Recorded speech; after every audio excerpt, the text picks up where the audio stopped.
나는 이 이야기를 평생 마음속에 묻어둘 생각이었다. 하지만 이 마을을 떠나는 지금 누구에게라도 털어놓지 않으면 아마 죽을 때까지 죄책감에 잠을 못 이룰 것 같았다. 나는 산골 작은 마을의 이장 한도경. 62. 30년 넘게 이 마을을 지켜온 사람이다. 마을 사람들에게 믿음직한 어른이었고 누구보다 원칙을 지키며 살았다. 아내와는 5년 전 암으로 사별했고 딸 하나는 서울에서 가정을 꾸리고 산다. 1년에 명절 때나 한번 볼까 말까 한 사이다. 외로웠지만 그래도 평온했다. 매일 아침 마을을 한 바퀴 돌고 마을회관에서 어르신들과 장기를 두고 저녁에는 혼자 소주 한 잔 기울이며 아내 사진을 바라보는 일상. 단조로웠지만 나쁘지 않았다. 적어도 그녀가 오기 전까지는. 그리고 이 이야기는 내가 가장 지키고 싶었던 선을 무너뜨렸던 젊은 세댁 서민아와의 금기된 이야기다. 2024년 4월, 봄비가 내리던 날이었다. 미나는 마을 버스 정류장에 서 있었다. 짙은 코트를 입고 문득문득 위축된 눈빛으로 주변을 둘러보고 있었다. 32쯤 되어 보였다. 긴 머리를 한쪽으로 넘기며 휴대폰을 들여다보는 모습이 시골 풍경과는 어울리지 않았다. 도시 냄새가 물씬 났다. 남편이라는 사내, 박성우는 35쯤 되어 보였다. 말수가 적었다. 그날 처음 봤을 때도 내게 인사조차 제대로 하지 않았다. 눈을 마주치는 것조차 피하는 것 같았다. 이장님, 잘 부탁드립니다. 제 아내가 시골 생활이 익숙치 않아서요. 그가 한 말이라곤 그게 전부였다. 목소리도 낮고 급했다. 이상하게도 그녀보다 남편의 태도가 먼저 눈에 들어왔다. 어딘가 숨기는 게 많은 사람의 표정이었다. 그리고 그의 왼손 검지에 희미하게 남은 화상 자국. 담배를 피우다 생긴 것처럼 보였지만 뭔가 더 깊은 상처 같았다. 나중에 알게 된 사실이지만 그건 사채업자에게 당한 고문의 흔적이었다. 혹시 이 근처에서 일자리 구할 데 있을까요? 성훈이 물었다. 급한 사람의 목소리였다. 마치 당장 내일이라도 돈이 필요한 사람처럼. 농사일이야 있지만 힘든 일인데 괜찮으시겠어요? 괜찮습니다. 뭐든지요. 그날 나는 그들을 마을 끝자락에 있는 빈집으로 안내했다. 예전에 혼자 사시던 박 할머니가 돌아가신 후 2년째 비어있던 곳이었다. 여기서 잠시 지내시면 됩니다. 집주인은 제가 따로 연락드릴게요. 월세는 10만 원이면 될 겁니다. 미나가 처음으로 입을 열었다. 감사합니다, 이장님. 저희 급하게 내려와서. 그녀의 목소리는 떨리고 있었다. 마치 무언가에 쫓기는 사람처럼. 그리고 그 순간 나는 그녀의 목에 희미한 멍자국을 봤다. 스카프로 가리려 했지만 바람에 살짝 드러났다. 혹시 다치신 건? 내가 묻자 그녀는 황급히 스카프를 고쳐맸다. 아, 이건 넘어져서요. 괜찮아요. 거짓말이었다.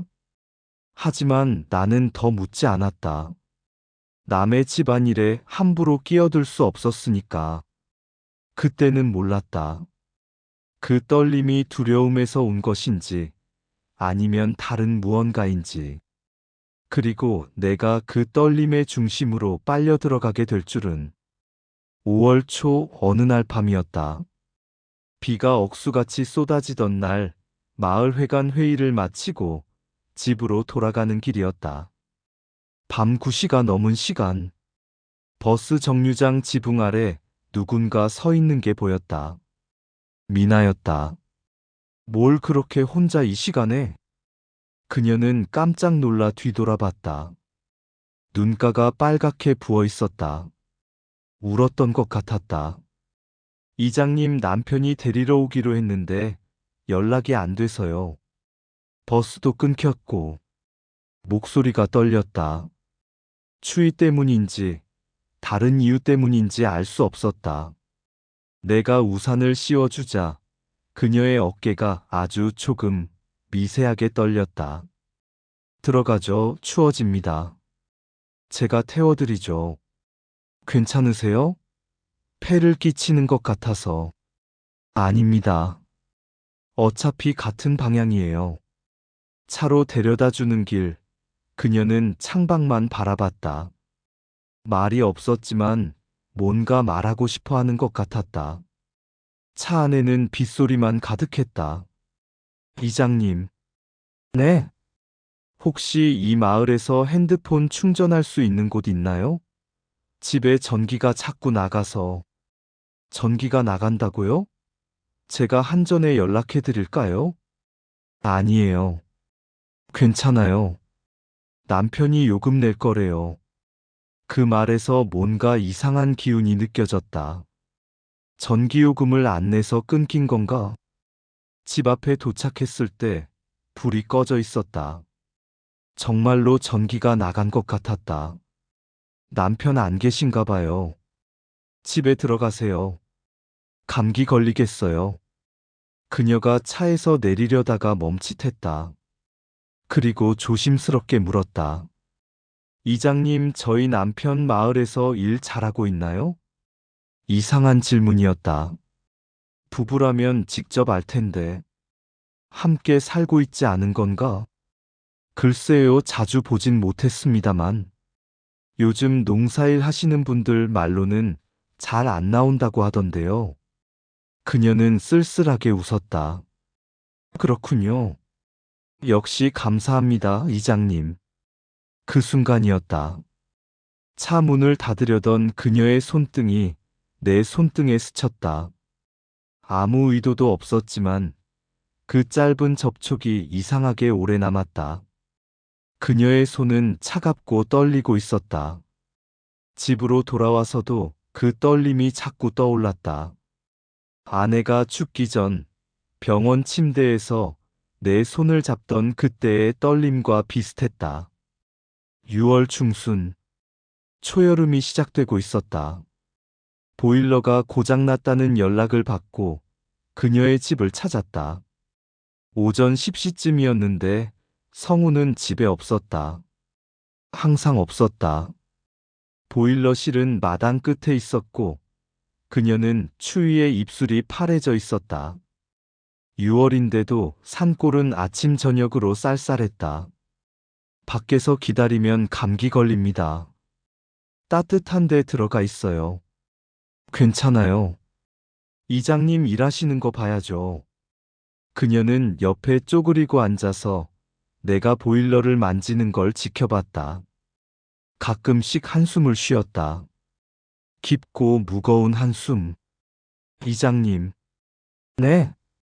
저 혹시 저에게 친절하게 대해주시는 거 부담스러우신 건 아니죠? 나는 순간 말문이 막혔다. 그저 도와줄 뿐이었다. 정말로 그뿐이었다. 무슨 말씀을? 이장이 마을 사람 돕는 건 당연한 일이죠. 남편이 그러더라고요. 이장님이 저한테 너무 잘해준다고. 조심하라고. 그 말에 가슴이 답답해졌다. 나는 보일러를 고치는 척하며 등을 돌렸다. 남편분이 오해하신 것 같네요. 네. 죄송해요. 침묵이 흘렀다. 어색했다. 보일러는 사실 간단한 문제였다. 필터만 갈면 되는 거였는데 나는 일부러 시간을 끌었다. 이장님. 네. 저 혹시 실례가 안 된다면 이장님 부인분은 어떤 분이셨어요? 아내 얘기였다. 5년 전 암으로 세상을 떠난 아내. 좋은 사람이었죠. 말수는 적었지만 늘 제 곁을 지켜줬어요. 30년을 함께 살았습니다. 행복하셨겠어요? 글쎄요, 행복했다기보다는 익숙했다고 해야 할까요? 왜 그런 말을 했는지 모르겠다. 아내한테 미안한 말이었다. 이장님도 외로우시겠어요? 외롭죠. 하지만 나이 들면 다들 외로운 거 아니겠습니까? 그날도 우연처럼 그녀가 내 팔에 손을 얹었다. 고맙습니다, 이장님. 정말로 그 손이 너무 따뜻했다. 5년 만에 느껴보는 여자의 온기였다. 며칠 뒤 마을회관에서 윤복희가 나를 불러 세웠다. 48, 마을에서 소문의 중심에 늘 서 있는 사람이었다. 이장님, 세댁하고 너무 가까이 지내는 거 아니에요? 무슨 말씀이요? 다 보인다니까요.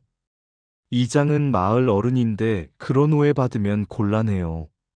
나는 웃어넘기려 했지만 그녀의 뒷말은 묘하게 찔렸다. 그 안악 사정 많은 사람이에요. 조심하세요. 무슨 사정이요? 윤복희는 주변을 둘러보더니 목소리를 낮췄다. 남편이 빚쟁이한테 쫓겨서 여기 온 거래요. 서울에서. 그것도 사채 8천만 원이나 된대요. 그걸 어떻게? 우체국에서 일하는 내 조카가 그러던데 그 집으로 내용 증명 여러 번 왔대요. 빚 독촉 같은 거 법원에서도 왔고. 나는 아무 말도 하지 않았다. 하지만 퍼즐 조각들이 맞춰지기 시작했다. 전기가 끊긴 것, 남편이 항상 집에 없는 것, 미나의 불안한 눈빛. 그리고요, 그 남편 술 문제도 있나 봐요. 며칠 전에 면소재지 술집에서 난동 부렸다던데. 폭력적이라는 말이요? 글쎄요. 그건 모르겠지만 조심하세요, 이장님. 괜히 말려들면 안 돼요. 그날 이후 미나의 눈빛이 자꾸만 머릿속에 남았다. 그 떨림의 이유를 이제야 알 것 같았다. 그녀는 두려워하고 있었다. 남편에게서, 빚쟁이들에게서, 그리고 이 낯선 산골 마을에서. 그리고 나는 그 두려움 속에서 유일한 빛이 되어가고 있었다. 7월 말, 장마가 시작됐다. 그날 밤은 내 인생에서 절대 잊을 수 없는 날이 됐다. 창문이 흔들릴 정도의 폭우. 천둥이 치고 번개가 번쩍였다. 밤 11시쯤 핸드폰이 울렸다. 이장님 도와주세요. 미나의 목소리는 거의 울음이었다. 숨이 가쁘고 떨리고 그냥 듣기만 해도 위험했다. 무슨 일이십니까? 진정하시고 말씀하세요. 숨이 안 쉬어져요. 공황이 또 왔어요. 공황장애. 나는 아내를 통해 그 병을 알고 있었다. 아내도 암 진단받고 나서 공황이 왔었다. 지금 혼자 계세요? 네 남편은 어제부터 안 들어왔어요. 무서워요. 나는 우비를 입고 장화를 신고 그녀의 집으로 달려갔다. 빗속을 15분을 걸었다. 문을 두드렸지만 대답이 없었다. 문은 잠겨 있지 않았다. 안으로 들어갔다. 미나 씨. 거실 불을 켰을 때 그녀는 바닥에 주저앉아 있었다. 숨을 헐떡이며 가슴을 쥐고 있었다. 진정하세요. 천천히 숨 쉬어요. 제가 왔어요. 괜찮아요. 나는 그녀를 소파로 옮기고 물을 가져다 줬다. 그리고 아내한테 했던 것처럼 그녀의 등을 천천히 쓰다듬어 줬다. 후 천천히 하나, 둘, 셋 숨 들이쉬고 하나, 둘, 셋 내쉬고. 한참을 그렇게 있다가 그녀의 호흡이 조금씩 안정되기 시작했다. 10분쯤 지났을까? 그녀가 겨우 정신을 차렸다. 미안해요, 이장님. 제가 자꾸 이래요. 남편이 없으면 혼자 있으면. 남편은 어디 가셨어요? 모르겠어요. 며칠째 집에 안 들어와요. 전화도 안 받고. 그녀의 눈에서 눈물이 떨어졌다. 이장님, 저 무서워요. 남편이 점점 이상해져요. 전화도 안 받고 집에 오면 술 냄새 풍기고 어제는 저한테 손을 들었어요. 여기. 그녀가 팔을 걷어 올렸다. 시퍼런 멍이 팔뚝에 가득했다. 나는 주먹을 쥐었다. 화가 치밀었다. 어디를 경찰에 신고해야 합니다. 그녀는 고개를 저었다. 안 돼요. 남편이 신고하면 친정 식구들 해친다고 했어요. 하지만 이대로는 괜찮아요. 맞을 만큼 맞았어요. 그냥 누군가 곁에 있어주면 돼요. 제발 조금만 있어주세요. 그녀가 더 가까이 다가왔다. 가슴과 가슴이 거의 닿을 듯 말 듯. 잠깐만요, 잠깐 이대로 있어도 돼요? 무섭지 않게. 나는 멈춰버렸다. 정확히 3초. 숨이 닿을 만큼 가까운 거리. 나도 모르게 심장이 뛰었고 그녀의 체온이 내 몸에 전해졌다. 5년 만에 느껴보는 여자의 체온. 그리고 문이 벌컥 열렸다. 바로 남편 박성훈이었다. 뭐 하는 겁니까? 둘이서. 그의 눈은 완전히 미쳐 있었다. 술에 취해 비틀거리며 들어온 그는 우리를 번갈아 봤다. 우리는 황급히 떨어졌지만 이미 늦었다. 내 집에서 내 아내랑 이장님이 함께 있어. 이 시간에? 미나는 벌벌 떨며 변명했다. 당신 공항이 와서 이장님한테 전화했어. 그게 다야. 당신이 안 들어와서. 공항? 그게 변명이야? 밤 11시에 남자를 집에 들이는 게. 성우는 내 멱살을 잡았다. 술 냄새가 진동했다. 내가 모를 줄 알아. 요즘 마을에서 다 돌아다녀요. 둘이 수상하다. 그러더라고. 손 놔요. 나는 그의 손을 뿌리쳤다. 오해하지 마시오. 나는 단지 아내분이 위급해서 도와준 것뿐이요. 도와줘? 밤 11시에? 둘이 이렇게 가까이 앉아서? 성우는 비웃었다. 60 넘은 늙은이가 젊은 여자한테 눈독 들이는 거 다 보여요. 마을 사람들도 다 알아요. 그 말에 나는 아무 대꾸도 하지 못했다. 왜냐하면 일부는 사실이었으니까. 나는 그녀에게 끌리고 있었다. 도와주고 싶다는 마음 이상의 무언가가 있었다. 당신이 집에 제대로 들어와서 아내를 돌봤으면 이런 일도 없었을 거요. 내가 소리쳤다. 며칠째 집에 안 들어오고 술 마시고 폭력까지 휘두르면서 무슨 남편이요? 성운의 표정이 굳어졌다. 폭력? 누가 그런 소리를. 다 보여요. 아내분 팔에 멍, 목에 상처. 당신이 한 거 아니요? 그건 사고로. 사고? 매일 사고가 나오. 우리는 서로를 노려봤다. 미나는 구석에서 울고 있었다. 그날 밤 나는 집으로 돌아왔다. 그리고 거울을 봤다. 62의 남자. 주름진 얼굴. 백발. 늙은 몸. 내가 지금 뭘 하고 있는 거지? 정말 그녀를 돕고 싶은 건가 아니면. 며칠 뒤 나는 우체국장에게서 전화를 받았다. 이장님, 박성훈 씨 집으로 또 내용 증명 왔어요. 이번엔 법원에서. 무슨 내용이요? 채무 불이행으로 재산 압류 예정이래요. 금액이 8천만 원. 그리고 부인명의 재산도 같이 압류 대상이래요. 나는 숨이 막혔다. 미나의 재산까지. 그날 저녁 미나가 내 집 앞에 서 있었다. 얼굴이 퉁퉁 부어 있었다. 또 맞은 것 같았다. 이장님, 제발 좀 들어주세요. 나는 주변을 살피고 그녀를 안으로 들였다. 그녀는 한참을 울다가 입을 열었다.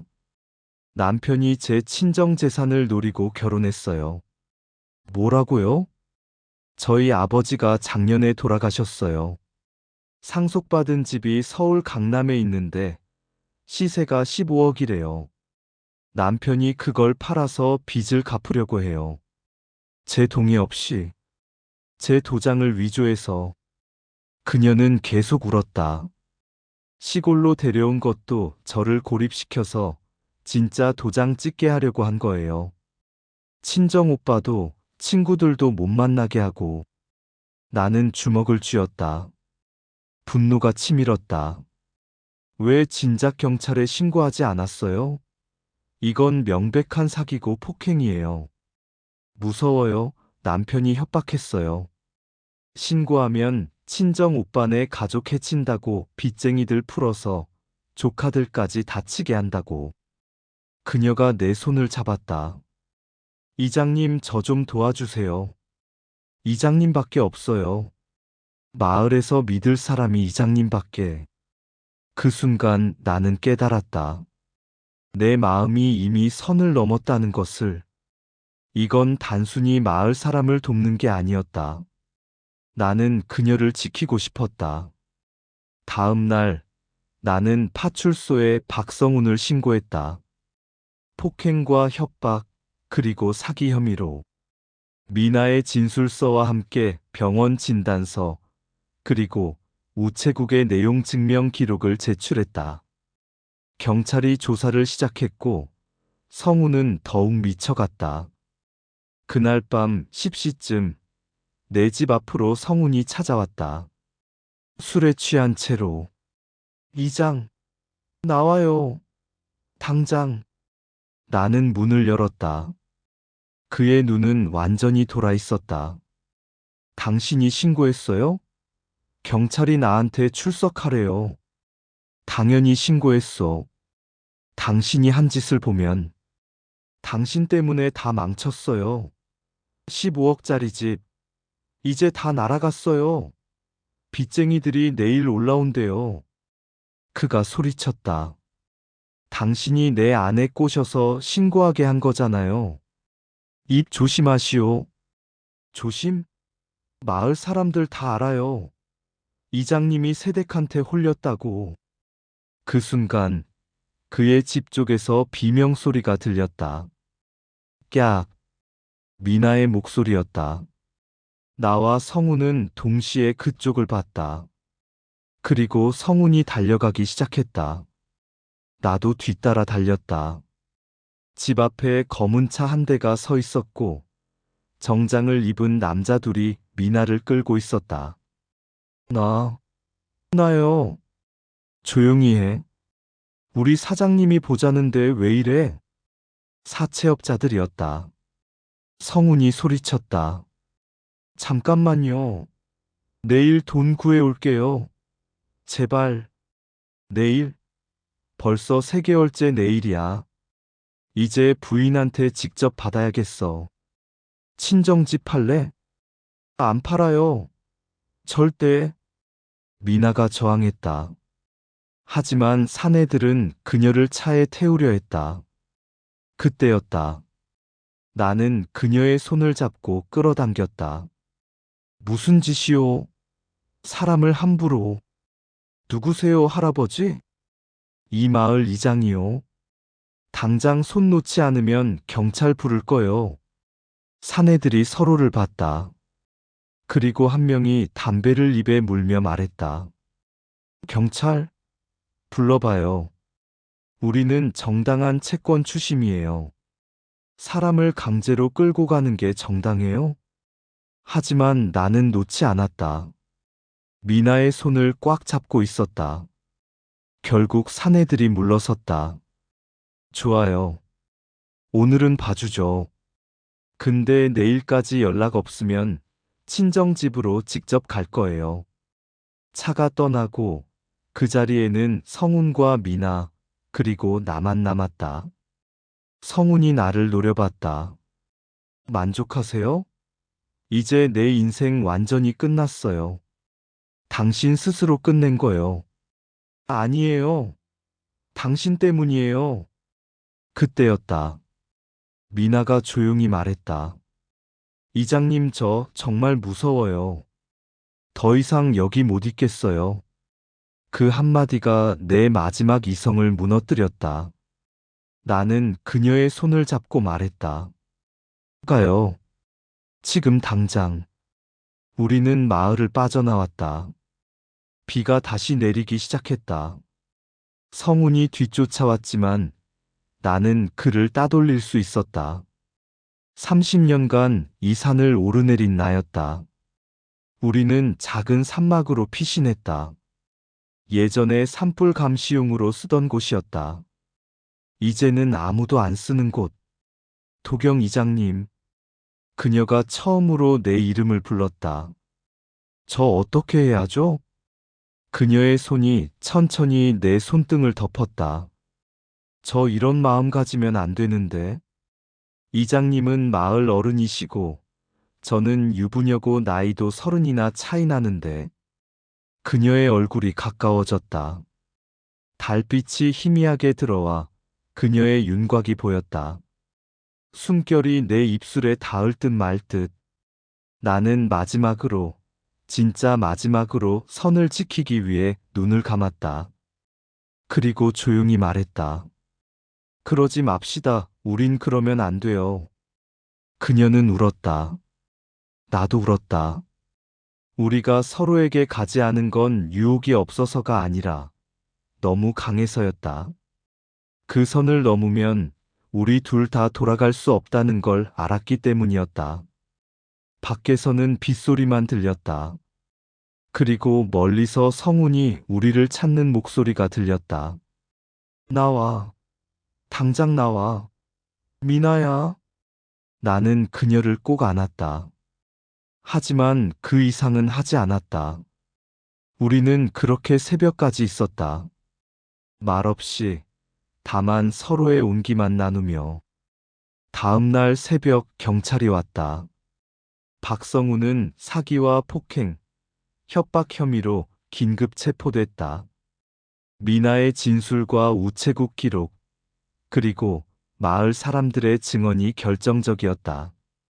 심지어 윤복희도 증인으로 나섰다. 미나는 즉시 이혼 소송을 시작했고 친정 재산을 지킬 수 있었다. 위조된 도장도 무효 처리됐다. 한 달 후 그녀는 마을을 떠났다. 서울로 돌아간다고 했다. 오빠가 데리러 왔다. 떠나기 전날 그녀가 내게 편지를 남겼다. 이장님께. 이장님은 저를 구해주셨어요. 하지만 그보다 더 큰 건 저에게 존중받는다는 느낌을 처음으로 주셨다는 거예요. 남편은 저를 소유물로 봤지만 이장님은 저를 사람으로 대해주셨어요. 우리가 나누지 않은 마음, 그게 오히려 저를 더 살렸습니다. 그날 밤 산막에서 이장님이 선을 지켜주신 것, 그게 진짜 사랑이라는 걸 알았어요. 평생 잊지 않을게요. 고맙습니다. 그리고 미안해요. 이장님 평판에 상처를 남긴 것. 행복하세요. 미나 올림. 그 편지를 읽던 날, 나는 마을 뒷산에 혼자 서 있었다. 그녀의 체온이 아직도 손끝에 남아 있었다. 그리고 나는 스스로에게 물었다. 그날 그녀가 한 발 더 다가왔다면 나는 과연 막을 수 있었을까? 솔직히 말하자면 아마 못했을 것이다. 하지만 우리는 그러지 않았다. 그게 중요했다. 마을 사람들의 수군거림은 한 달쯤 지속되다가 사그라들었다. 새로운 소문거리가 생겼기 때문이다. 나는 여전히 이장이다. 마을 사람들은 여전히 나를 믿는다. 아니, 오히려 더 믿는 것 같다. 내가 선을 지켰다는 걸 아니까. 그래서 이 이야기는 내가 평생 안고 가야 할 가벼우면서도 무거운 죄. 그리고 내 생애 가장 뜨겁고도 슬픈 기억이다. 5년 전 아내가 죽고 나는 외로움과 함께 살아왔다. 미나가 왔고 나는 다시 사람의 온기를 느꼈다. 하지만 그 온기는 내 것이 아니었다. 지금도 가끔 비 오는 밤이면 그날이 생각난다. 산막에서 그녀와 나 단둘이 있던 그 밤. 그녀의 떨리는 숨결과 따뜻한 손과 눈물 젖은 목소리. 그리고 우리가 넘지 않은 그 마지막 선. 어쩌면 그게 진짜 사랑이었는지도 모른다. 영상이 재밌었다면 구독과 좋아요 눌러주세요. 채널을 운영하는데 큰 힘이 됩니다. 시청해주셔서 감사합니다.